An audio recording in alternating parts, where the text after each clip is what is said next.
Halo guys, selamat datang di channel Crypto News. Hari ini, market mulai sedikit lebih menyegarkan karena sudah mulai rebound kembali. Kenapa hal ini bisa terjadi? Bagaimana hasil meeting dari FOMC 14-15 Juni kemarin? Mari kita simak penjelasannya. Dari hasil meeting FOMC kemarin, diputuskan bahwa The Fed akan menaikkan suku bunga sebesar 75 basis point, di mana angka ini adalah level tertinggi semenjak tahun 1994. Beberapa menit setelah pengumuman The Fed, Bitcoin sempat jatuh ke level 20.270 dolar. Namun, setelah 1 jam pengumuman, Bitcoin mulai rebound sampai ke 21.444 dolar. Chairman The Fed, Jerome Powell, mengatakan bahwa data inflasi yang mengejutkan mendorong mereka untuk mengambil strong action pada meeting kali ini. Tingkat bunga akan naik ke kisaran 1,5 sampai 1,75%.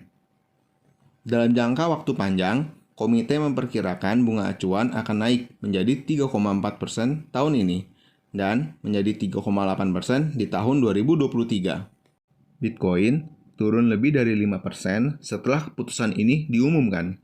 Namun kemudian, Bitcoin mengalami rebound setelah Jerome Powell mengatakan bahwa The Fed akan menaikkan suku bunga setengah poin atau 3/4 poin pada masing-masing pertemuan berikutnya.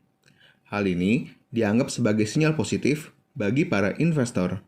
Investor meyakini bahwa The Fed hanya mengetatkan kebijakan moneter untuk sementara dan tidak berencana menggerek suku bunga secara agresif di jangka panjang. Hal ini mendorong investor untuk mulai kembali beralih ke saham atau pasar kripto, sehingga nilai pasar kripto mulai rebound. Kita masuk ke berita selanjutnya mengenai Binance. Binance menghentikan support untuk transaksi anonim Litecoin menggunakan upgrade Litecoin MWEB. Seperti berita yang sudah disampaikan pada 10 Juni 2022, bahwa ada 5 exchange sebesar Korea yang melakukan delisting kepada koin Litecoin. Saat ini, Binance juga melakukan tindakan terhadap Litecoin. Namun, Binance tidak melakukan delist. Binance hanya akan menghentikan support terhadap transaksi yang dikirim melalui MWEB. Binance memperingatkan bahwa setiap transaksi yang dikirim melalui MWEB akan hilang karena alamat pengiriman tidak bisa diverifikasi. Get.io juga melakukan hal yang sama. Mereka juga menghentikan support terhadap transaksi Litecoin MWEB. Kita masuk ke update berita ketiga, yaitu mengenai Luna.